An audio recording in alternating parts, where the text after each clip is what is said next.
Me negué a cuidar a los hijos de mi hermano y, en su desesperación, los enviaron en un taxi para obligarme. El conductor se equivocó de dirección y, 3 días después, recibí la llamada que lo cambió todo. Soy Erin. Tengo 32 años y, aunque durante mucho tiempo lo pasé por alto, recientemente descubrí que hay personas convencidas de que la sangre les da derecho a invadir tu tiempo, tu energía y tu paz mental. Mi hermano de 35 años, Connor, es la definición perfecta de ese pensamiento retorcido. Trabajo como editora técnica independiente, especializada en documentación, software y manuales de usuario. Es un trabajo que requiere concentración absoluta y 0 interrupciones, pero ofrece buena paga, horarios manejables y libertad para elegir mis proyectos.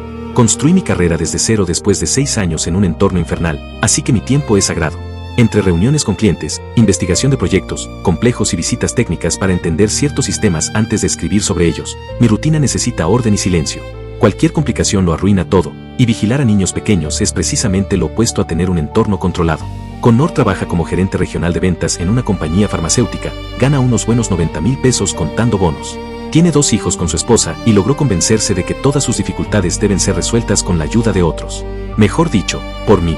Siempre por mí, nunca por otra persona. En su cabeza, sus problemas eran más importantes porque tiene hijos, y como yo no tengo una familia propia, asumía que mi vida era una sucesión de momentos vacíos y disponibilidad absoluta. En su imaginación, estoy literalmente tomando café y estirándome en el sofá entre proyectos, esperando a que él me dé la oportunidad de ser útil. Las solicitudes de ayuda comenzaron hace 4 años, cuando nació Ellie. Oye Erin, ¿podrías cuidar a los niños un par de horas? Mercy tiene un control posparto y yo tengo una reunión clave. Parecía razonable. Soy la tía y los niños son adorables, 2 horas no iban a arruinar mi vida. Se apoya a la familia, pensé, pero lo que comenzó como un gesto inocente terminó convirtiéndose en una segunda jornada laboral no remunerada. Lo que al principio eran unas horas se transformó en días, luego en fines de semana y más tarde en supuestas emergencias que, de alguna manera, siempre ocurrían cuando yo tenía planes. Llegó un punto en el que empecé a llevar un registro mental. Las llamadas de Connor aparecían misteriosamente los viernes, justo después de que yo mencionara algo sobre mis planes en las reuniones familiares. Mercy me llamaba durante mis horas de trabajo para pedirme que me quedara con los niños un momento, o incluso llegaba sin avisar con toallitas y cunas de viaje listas, como si yo hubiera aceptado antes. Con el tiempo, descubrí que muchas de estas urgencias eran calculadas. Los viajes de trabajo de Connor resultaron ser fines de semana de golf. Los chequeos médicos de Mercy eran en realidad salidas al spa. Ni siquiera se esforzaban por ocultarlo porque daban por sentado que yo no cuestionaría nada en nombre de la familia. Mi amigo Colton, que trabajaba en el mismo complejo médico donde supuestamente tenía las citas, confirmó mis sospechas. La mitad de esos turnos médicos urgentes eran reservas para masajes en pareja y catas de vino. Todo se intensificó hace unos 6 meses durante una cena en casa de mis padres. Mientras todos hablaban, mencioné que estaba inmersa en un proyecto enorme para una compañía automotriz alemana, 6 semanas para desarrollar manuales técnicos para su nuevo software de diagnóstico. Un contrato importante que podría traerme más trabajo. Connor ni siquiera levantó la vista. Ok, genial, dijo. Por cierto, Mercy y yo pensamos hacer un crucero por nuestro aniversario. 2 semanas en el Caribe. Tú puedes cuidar a Hannah y Ellie.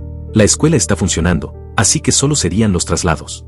No estaba preguntando, lo estaba dando por hecho. No respondí con rodeos, la mesa se quedó en silencio. Fue como si hubiera dicho algo escandaloso. ¿A qué te refieres? No entiendo, dijo mi madre, con ese tono que usa cuando cree que alguien está rompiendo una regla familiar no escrita. Me refiero a que no estoy disponible. Tengo un trabajo acumulado y otro contrato después de ese. Connor soltó una risa corta como si fuera una broma. Vamos Erin, trabajas desde casa. Puedes escribir y cuidar niños al mismo tiempo. Esa es la típica frase de alguien que nunca ha intentado concentrarse en un trabajo técnico mientras evita que 2 niños pequeños abran cajones, tiren agua o metan los dedos en los enchufes. No, no puedo, repetí. Y no estoy disponible. Mercy intervino de inmediato con una voz melosa llena de manipulación. Realmente necesitamos este viaje. El terapeuta de pareja dijo que sería bueno para nuestro matrimonio. No quieres que tus sobrinos crezcan sin sus padres juntos. Usar la salud de su matrimonio como arma emocional, impresionante, aunque no sorprendente. Tienen 2 meses para buscar una niñera, respondí. Lo resolverán. La cena se convirtió en una mezcla de silencios incómodos y susurros. Mis padres me miraban con reproche, y Connor parecía indignado, como si mi negativa fuera una traición personal. Al día siguiente comenzó la campaña de culpa. Mensajes de mi madre. Tu hermano realmente necesita esto, ¿no puede ser flexible? Solo esta vez. Mensajes de mi padre, la familia hace sacrificios, así funcionan las cosas. Mensajes de Connor, ¿realmente vas a dejar que mi matrimonio se destruya porque no puedes tomarte 2 semanas? Decidí no responder. Eso los llevó a subir de nivel. Mercy se puso a llorar, diciendo que ya habían reservado el crucero basándose en mi acuerdo implícito, y que yo estaba siendo cruel y egoísta. Connor envió párrafos enteros sobre obligaciones familiares, insinuando que algunas personas valoran a sus seres queridos y otras solo saben preocuparse por el dinero. Todo esto fue hace meses. Y entonces llegó el día en que dijeron que necesitaban que cuidara a los niños de nuevo. Esta vez dije que no, sin vueltas. Y Connor, aparentemente cansado de escuchar negativas, decidió hacer lo impensable, enviar a sus hijos en un taxi a mi apartamento sin decirme nada, convencido de que terminaría cediendo. Pero el conductor se equivocó de dirección. 3 días después, cuando Connor finalmente se dignó a verificar cómo estaban los niños, todo explotó. Y ahí es cuando comenzó la destrucción familiar más completa que he visto en mi vida. Eventualmente, terminé aprendiendo a identificar cierto patrón que ya me era demasiado familiar. Era como escuchar una obra de teatro repetida una y otra vez. Primero aparecía el llanto por los supuestos problemas matrimoniales. Luego venía la insinuación de que yo era egoísta. Y por último, mi parte favorita de mi familia, la idea de que el verdadero compromiso familiar consistía en convertir sus urgencias en mis responsabilidades. La misma fórmula, siempre lo mismo. Así que, antes de que me echaran su drama encima otra vez, los bloqueé a ambos durante una semana solo para recuperar un poco de paz mental. Cuando los desbloqueé, parecían haber captado la señal. Eso creí, lo entendí así. Dejaron de escribirme. No hubo más indirectas ni discursos moralistas. Asumí que habían buscado a otra persona para cuidar a los niños o habían cancelado directamente sus planes. Hubiera sido demasiado lógico esperar eso. 3 semanas antes de mi propia escapada programada, envié un mensaje a través del grupo familiar. Fui clara y directa. Del 15 al 22 de marzo iba a estar completamente desconectada. Después de avanzar con proyectos durante semanas, era mi primer descanso real en 1 año y medio.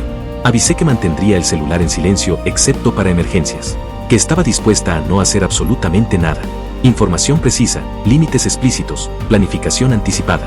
Lo que se supone que hace un adulto razonable. El mensaje recibió respuestas rápidas. Connor respondió con un simple pulgar hacia arriba. Mercy añadió un espero que lo disfrutes. Mamá comentó algo sobre organizar una bienvenida de héroe cuando regresara. Todo sonaba normal, tranquilo, casi ideal. Y así llegó la semana antes del inicio de mis vacaciones. Cerré 2 grandes proyectos, envié las últimas facturas, programé los mensajes automáticos para mis clientes, organicé mi calendario y empecé a imaginarme durmiendo hasta tarde, avanzando en la pila de libros que había estado acumulando durante meses, cocinando cosas que requerían más paciencia que tiempo. En resumen, iba a convertirme en una especie de oso en modo hibernación, pero con buen wifi. 3 días antes de comenzar oficialmente mi semana libre, un lunes, Connor llamó. Casi ignoré la llamada porque estaba revisando entregas finales para un cliente, pero su insistencia me hizo sospechar. Respondí. Salió con un tono demasiado ligero para ser casual. Hey, comenzó. Ya resolví lo que teníamos pendiente. Decidimos hacer el viaje que mencionamos. Planeamos salir el jueves y volver el domingo. Los niños pueden quedarse contigo, ¿verdad? Estarás libre. Mi mente se detuvo por completo un segundo. Realmente pensé que había escuchado mal. Como si hubiera hablado en otro idioma o dicho algo tan absurdo que mi cerebro se negaba a procesarlo. Cuando pude reaccionar, solo dije, no voy a cuidar niños. Tengo planes. Erin, por favor. Tú misma dijiste que no vas a hacer nada. No vas a ir a ningún lado. No es un gran esfuerzo. Esta es la lógica con la que funcionan personas como Connor. Si dices que planeas descansar, interpretan que no estás haciendo nada importante. Si trabajas desde casa, creen que puedes asistirlos en cualquier momento. Si eres soltera, asumen que tu tiempo vale menos que el de ellos. Y si tus planes no coinciden con su conveniencia, automáticamente pasan a ser considerados irrelevantes. Mis planes siguen siendo planes, respondí, haciendo un esfuerzo por mantener mi voz bajo control. Y el recordatorio que envié hace 3 semanas fue justamente para evitar esto. No estoy disponible. Punto. La conversación cayó en la espiral habitual, que yo era egoísta, que no me importaba su matrimonio, que mis sobrinos merecían tiempo conmigo, que cuando dejara de pensar solo en mí misma empezaría a comportarme como una buena hermana. Le dejé descargar su discurso completo. Cuando terminó, conté mentalmente hasta 10 antes de hablar. Connor, he cuidado a tus hijos unas 60 veces en los últimos 2 años. He cancelado planes, movido compromisos, sacrificado fines de semana. Esto no es egoísmo. Por esto no estoy disponible. Son cosas diferentes, insistió. Esto es diferente. Es importante. Mi descanso también lo es, dije. Es una semana, Erin. Una semana para ayudar a tu hermano a salvar su matrimonio. Ahí estaba de nuevo su manual clásico. Convertir su mala planificación en un imperativo moral cuyas consecuencias caían sobre mí. Presentar cualquier solicitud como un desastre inminente que solo yo podía resolver. Transformar un no puedo en un eres una mala persona. Busca otra opción. Tienes 3 días. Bueno, no ayudes entonces. Quiero ver quién te ayuda a ti cuando lo necesites. Colgó antes de cortar la llamada. Eso fue el lunes. Luego el sospechoso comenzó la fase de manipulación avanzada. Mensajes de inspiración. No puedo creer que dejarías arruinar nuestro matrimonio por una semana. Ya pagamos el crucero, no reembolsable. Connor me dijo, habías aceptado. Mensaje de mamá, tu hermano está muy afectado por su matrimonio, está en una crisis real, no podría ser un poco flexible. Mensaje de papá, estoy decepcionado con tu actitud. La familia se apoya, eso es lo que hacemos. Connor envió varios párrafos lamentando cuánto había estado siempre ahí para mí, algo cuestionable, insinuando que algunas personas saben priorizar y otras solo piensan en sí mismas. Hubo incluso un comentario sobre cómo cuando tengas hijos, entenderás lo que es la responsabilidad real. Luego apareció el mensaje largo en el grupo, un monólogo sobre cómo el matrimonio requería esfuerzo, cómo las parejas necesitaban apoyo y qué triste era que hubiera parientes que prefirieran tiempo a solas antes que ayudar. Nunca mencionó mi nombre, pero todos sabían a quién apuntaba. No respondí nada, ni a los textos, ni a las llamadas, ni a los mensajes velados del grupo.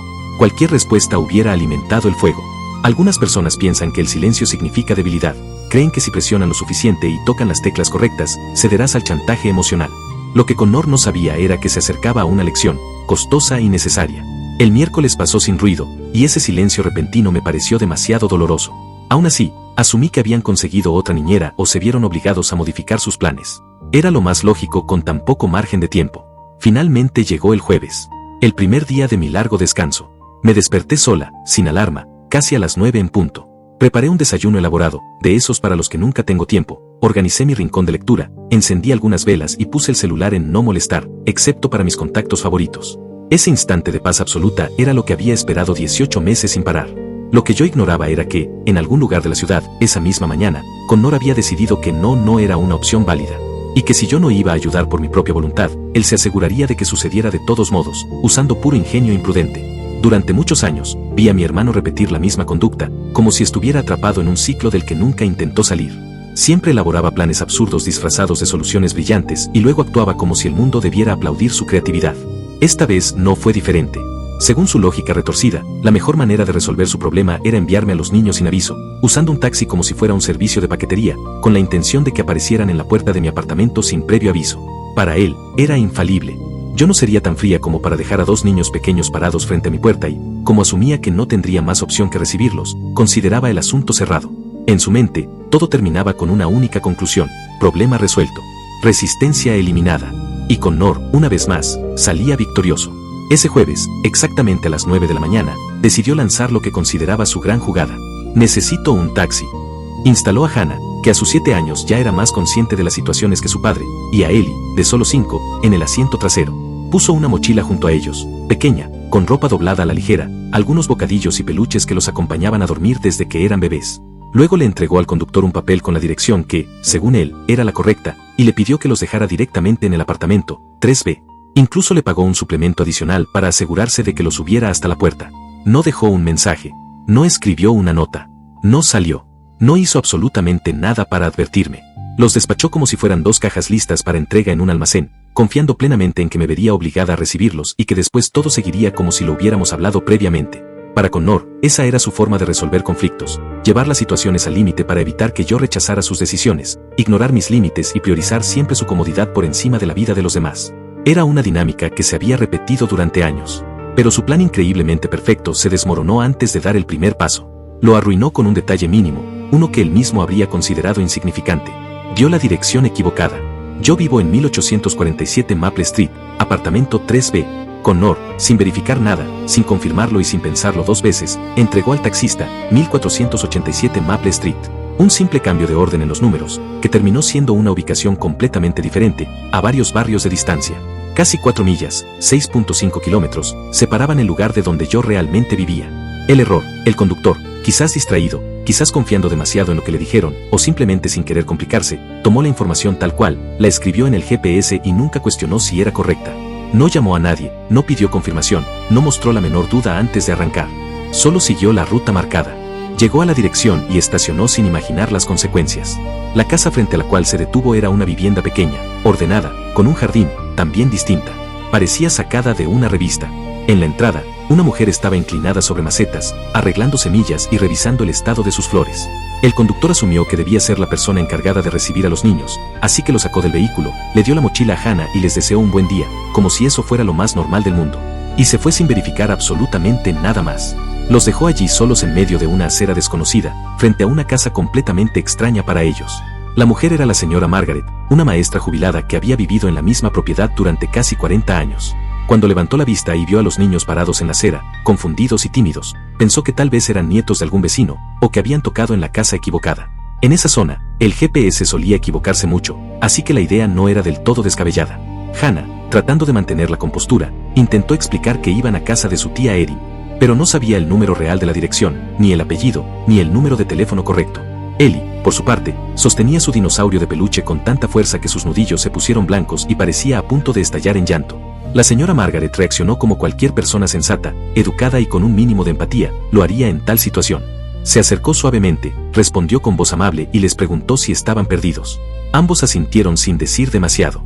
Luego les pidió un número de teléfono para contactar a alguien. Hannah recitó uno, pero resultó ser una antigua línea de la oficina de Connor que había sido desconectada hace meses. Sin saber qué más hacer, la señora los invitó a pasar. Les ofreció jugo, algunas galletas, encendió la televisión para que vieran dibujos animados, y mientras los pequeños intentaban relajarse, respondió al número que Hannah había mencionado. Solo obtuvo un mensaje automático informando que la línea ya no existía. Luego buscó Erin en el directorio local, pero había demasiadas coincidencias, y como los niños no podían recordar mi apellido, solo repetían tía, no tenía forma de encontrarme.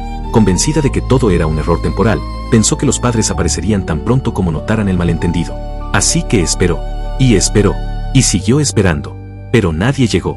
Esa primera tarde, los niños permanecieron en silencio, inquietos, mirando por la ventana cada pocos minutos como si esperaran que un familiar apareciera en la puerta en cualquier momento.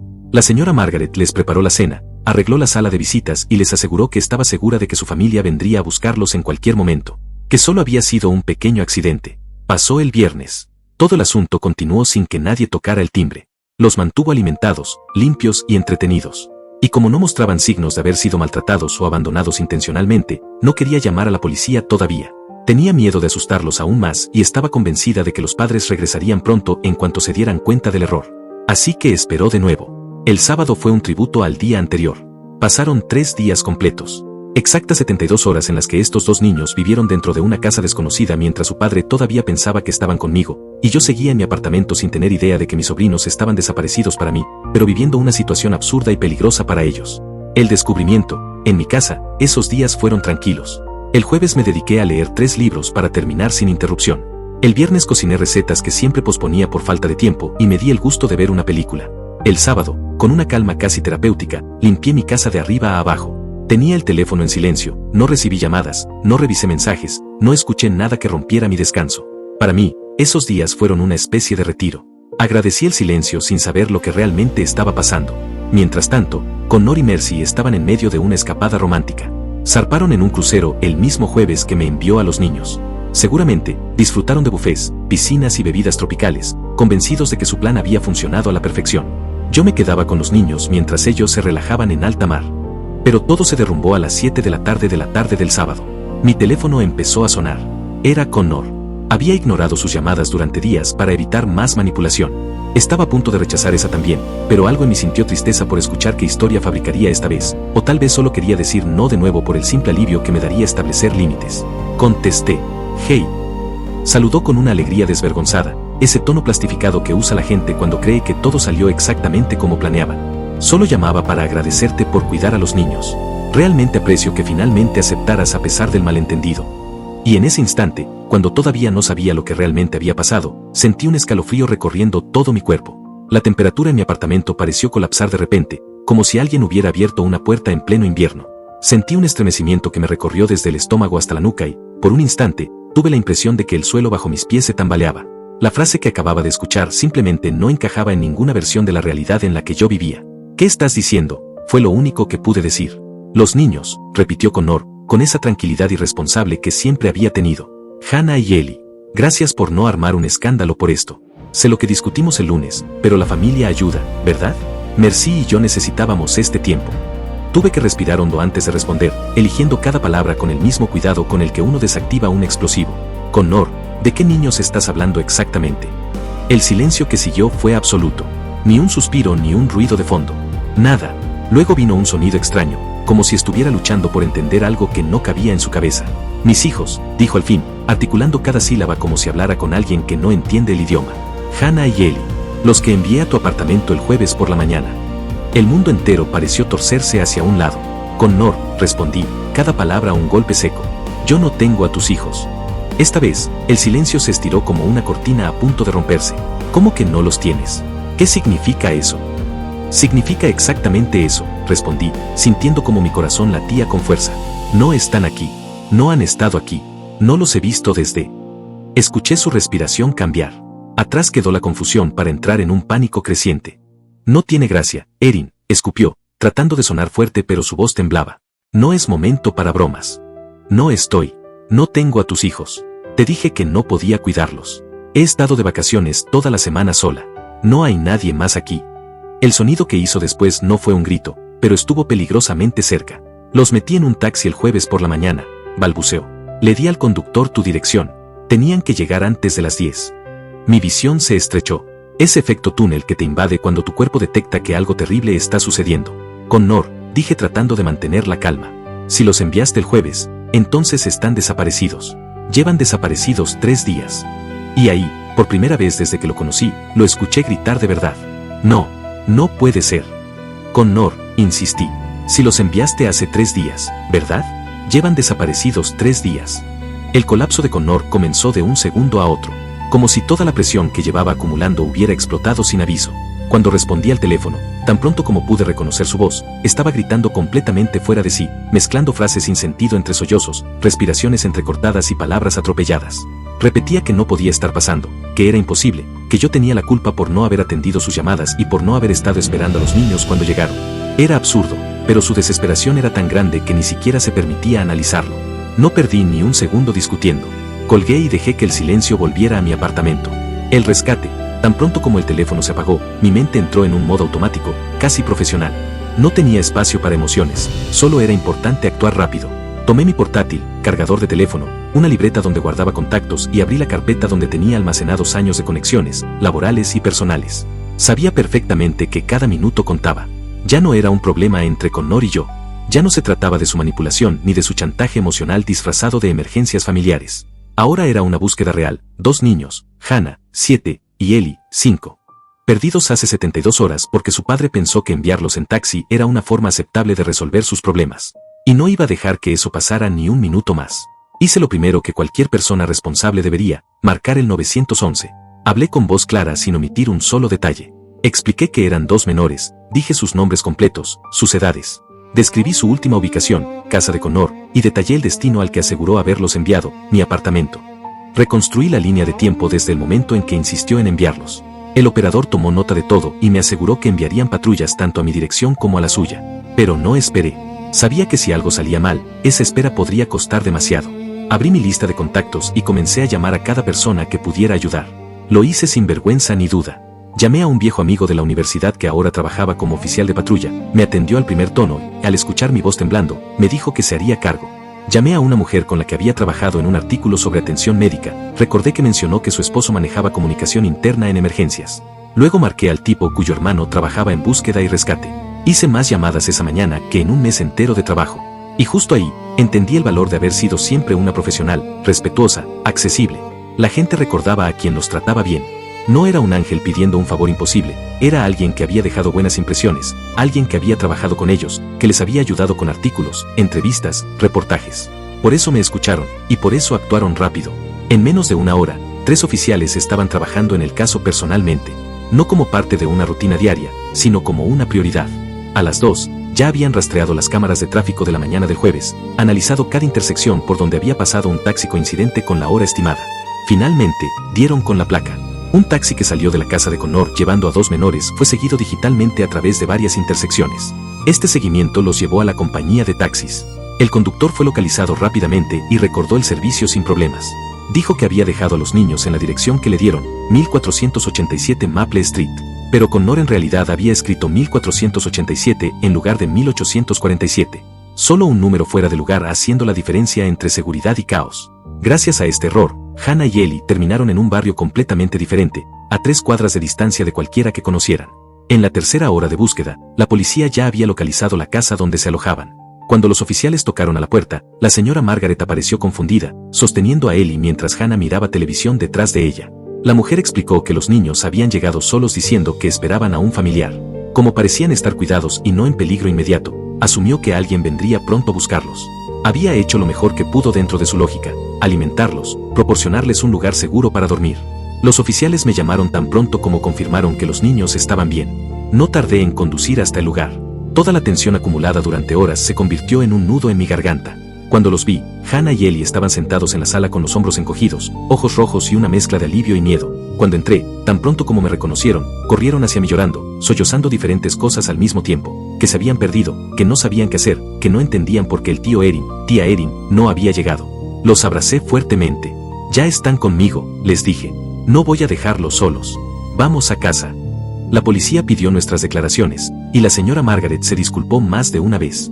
Parecía genuinamente arrepentida por no haber llamado antes, pero aún así le agradecí desde el fondo de mi corazón. Se había hecho cargo de ellos con más atención que su propio padre.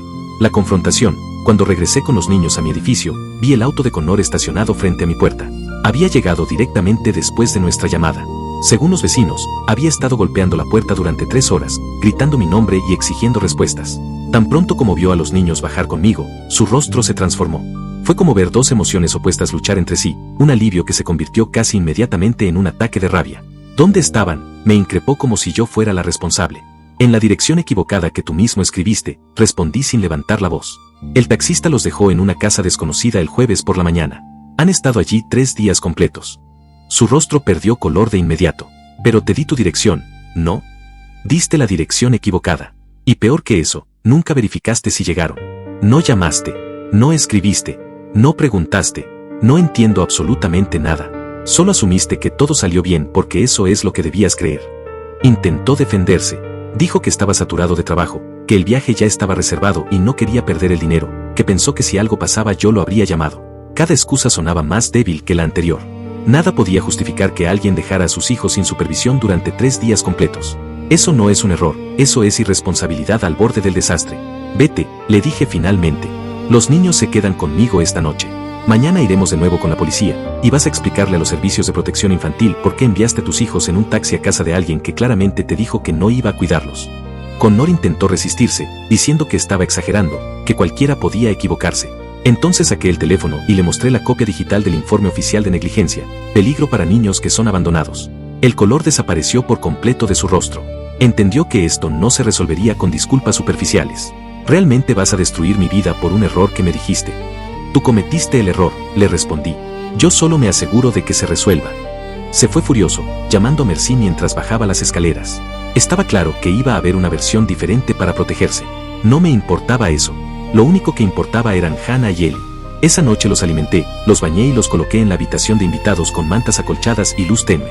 Se durmieron en cuestión de minutos, la fatiga emocional los había pulverizado. Mientras los veía dormir, entendí algo con absoluta claridad: esto no podía resolverse con una conversación familiar. Connor no podía seguir comportándose así sin consecuencias. Había demostrado, no con palabras sino con hechos, que estaba dispuesto a jugar con la seguridad de sus hijos si eso le permitía mantener sus planes intactos. Las secuelas. El lunes siguiente, contacté directamente a los servicios de protección infantil, CPS. Expliqué toda la cronología, mi negativa inicial, la decisión de Connor, el taxi, la falta de seguimiento, las 72 horas sin verificar nada. Adjunté números de informes policiales, declaraciones de la señora Margaret, nombres de oficiales involucrados y cada documento disponible. CPS no se toma estas situaciones a la ligera. Abrieron un expediente de inmediato. Connor y Merci fueron citados por separado. Y lo que aprendí después fue devastador. Merci no sabía absolutamente nada. Connor le había dicho que los niños estaban con sus padres, presumiblemente refiriéndose a mí o a nuestros padres, durante toda la semana. Incluso le envió fotos antiguas de otras visitas, fingió videollamadas diciendo que estaban durmiendo o que estaban ocupados. Ella creyó cada palabra. ¿Por qué debería desconfiar? El impacto de descubrir que sus hijos habían estado perdidos durante 3 días mientras su esposo le mentía directamente fue devastador. En menos de una semana, Merci se mudó, solicitó la separación y comenzó su propio proceso de custodia. El juicio que siguió fue extremadamente duro. Connor trató de retratarme como alguien vengativo y emocionalmente inestable. Su abogado aseguró que todo fue un malentendido, que lo del taxi había sido un error genuino y que 3 días no era tanto si se veía en perspectiva. Pero el juez no se dejó manipular. 2 menores de 8 años enviados solos en un taxi a una dirección que el padre ni siquiera verificó, sin recibir una llamada, un mensaje o un chequeo en 72 horas, eso no es un descuido. Eso es negligencia grave. Y la justicia lo trató como tal. No sé cuántas veces tuve que escuchar la misma frase durante esos meses: fue demasiado castigo para un pequeño error. Pero lo que sucedió no fue un descuido menor ni un malentendido familiar que requiriera una charla en la mesa del domingo. Lo que Connor hizo fue catalogado oficialmente como negligencia criminal. Y para ser honesta, me sorprendió que las autoridades no hubieran ido aún más lejos. Cuando el informe finalmente se cerró, el fallo fue claro: Connor perdió la custodia. Hannah y Ellie fueron retirados inmediatamente mientras se realizaban las evaluaciones. Los niños fueron enviados temporalmente a un hogar de acogida mientras los trabajadores sociales determinaban si Mercy u otros miembros de la familia eran aptos para asumir la responsabilidad. A Connor se le concedieron solo visitas supervisadas, condicionadas a completar clases de crianza y evaluaciones psicológicas. Desde ese instante, su sonrisa comenzó a desvanecerse a una velocidad que ni yo misma pude seguir. Los parientes más lejanos se enteraron rápidamente del caso, pero esta vez no escucharon la versión distorsionada que él había estado repitiendo, aquella donde su malvada hermana, Jo, le había arruinado la vida por un capricho. Escucharon la cronología oficial, documentada y revisada por profesionales. Sus suegros le dieron la espalda sin dudarlo. Amigos mutuos se alejaron. En su trabajo, comenzaron a cuestionar su criterio, su estabilidad y fiabilidad. 3 meses después, Mercy obtuvo la custodia completa. Connor solo se quedó alternando fines de semana bajo supervisión, una obligación de manutención y un antecedente penal que lo acompañaría de por vida. Perdió su empleo en ventas. No es común que una compañía farmacéutica quiera a alguien en sus filas acusado de poner a sus hijos en riesgo. Y comenzó a encadenar puntos negativos en cada solicitud de vivienda porque los antecedentes le cerraban todas las puertas. Unos 6 meses después del desastre inicial, Connor empezó a llamar de nuevo. Diferentes números de teléfono, mensajes de voz extensos y desordenados. Todos repetían el mismo estribillo: que yo había arruinado su vida, que un error no debería destruir a una persona, que la familia debe perdonar. Cada mensaje era más desesperado que el anterior. Para entonces, había perdido su matrimonio, a sus hijos, sus trabajos y prácticamente cualquier rastro de la imagen que había construido a lo largo de los años. En su narrativa, todo era culpa mía por haber reaccionado exageradamente. Guardé cada mensaje, no para chantajearlo o vengarme, simplemente como evidencia en caso de que alguna vez decida cruzar un límite más largo. Nunca respondí, nunca expliqué nada, nunca participé en esos intentos de manipulación. Y la razón es muy simple: Connor nunca entendió que yo no destruí su vida. Él lo hizo a sí mismo en el instante en que puso su comodidad sobre la seguridad de sus propios hijos. Mi papel se limitó a asegurar que las consecuencias de los actos que él mismo había elegido fueran entregadas. No fue venganza, fue la realidad funcionando en consecuencia. Mi familia se dividió de inmediato. Algunos insistieron en que había actuado con demasiada dureza, que los problemas familiares se resuelven en privado. Otros, afortunadamente, entendieron que permitir que 2 niños pasen 3 días completos en casa de un extraño está más allá de cualquier discusión interna. Mis padres, tratando de jugar a mediadores, sugirieron una reunión para calmar las cosas. Les dije que no. No había nada que calmar. Connor había expuesto a sus hijos al riesgo por pura imprudencia y arrogancia. Eso no se negocia. Mi tía fue una de las primeras en ponerse del lado de Connor publicando frases vagas sobre el perdón y la lealtad familiar en redes. Le envié los informes policiales y los documentos de protección infantil. Borró los mensajes y no volvió a mencionar el tema nunca más. A lo largo de ese periodo, me mantuve presente para Hannah y Ellie a través de los canales apropiados. Les dejé claro que los quería, que nada de lo que pasó era su culpa. De hecho, Mercy agradeció que yo fuera la única persona que había actuado consistentemente con el bienestar de los niños. La relación entre ella y yo se volvió cordial. A veces trae a los niños para pasar tiempo conmigo. Están mucho mejor, estables, más tranquilos. Hannah ya no se sobresalta cuando escucha un auto acercarse, y Ellie volvió a dormir enseguida. Son pequeños pero valiosos avances. Conclusión: 1 año después, Connor intentó una última jugada desesperada. Se presentó en el edificio donde vivo. Aunque no pudo pasar de la entrada gracias a la seguridad, decidió esperar en el vestíbulo hasta que yo entrara o saliera. Cuando finalmente coincidimos, estaba visiblemente deteriorado, más delgado, demacrado, la ropa le caía como si no le perteneciera. Me lanzó un discurso ensayado sobre cómo había cambiado, que había asistido a terapia, que había aprendido de sus errores. Me pidió testificar en la corte a su favor para poder recuperar la custodia. Respondí lo mismo que al principio: no. Erin, por favor. He perdido todo. ¿No crees que he sido castigado suficiente? No, no has sido castigado. Solo estás enfrentando las consecuencias naturales de tus acciones. No es lo mismo. Te lo ruego, soy tu hermano. Dejaste de ser mi hermano el día que enviaste a tus hijos en un taxi porque te negaste a aceptar un límite básico. La familia no se define por sangre sino por conducta. Y tú elegiste la tuya. Cuando intentó seguirme, la seguridad del edificio lo escoltó afuera. Nunca volvió. Lo más absurdo es que, incluso hoy, sigue contando a quien quiera oír lo que su vengativa hermana Erin destruyó su vida por una pequeña confusión. En su versión, es un padre incomprendido que cometió un error minúsculo. Pero la línea de tiempo no miente: 3 días. 72 horas. Eso es lo que tardó en verificar si sus hijos estaban a salvo. Eso no es un descuido, es una decisión repetida una y otra vez cada vez que ignoraba el teléfono. Hay gente que a veces me pregunta si me arrepiento de haber involucrado a las autoridades, si hubiera preferido resolverlo internamente para evitar el daño familiar.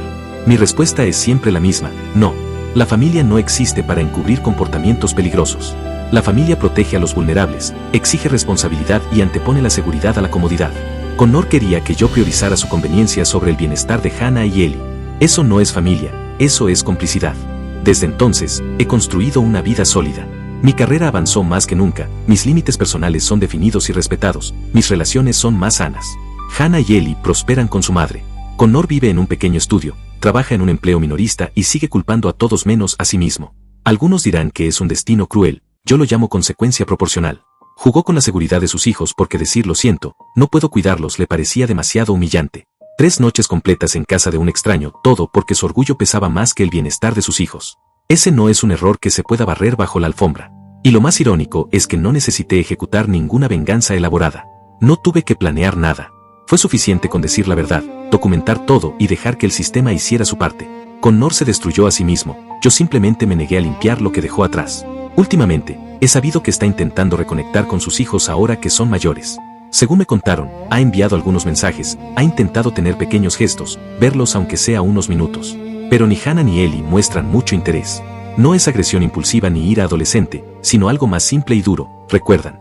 A su edad, ya son lo suficientemente claros para entender lo que pasó. No por lo que yo les conté, sino por lo que vivieron ellos mismos. Hannah, con esa calma madura que siempre tuvo, dijo una vez que algunas personas pierden el derecho a ciertos lugares en tu vida. Ellie, más reservado, solo comentó que no quería repetir experiencias que lo hicieran sentir inseguro. Nadie los presionó, llegaron a estas conclusiones por su cuenta. Y aunque a veces me preguntan si deberían darle otra oportunidad, nunca les doy una respuesta directa. Solo les digo que escuchen su propio criterio y que elijan lo que los haga sentir en paz. Lo sorprendente es que, a pesar de todo, ninguno de ellos guarda odio, solo límites muy firmes. Por mi parte, ya no cargo culpa ni rencor. Lo que pasó fue grave, y la intervención fue necesaria.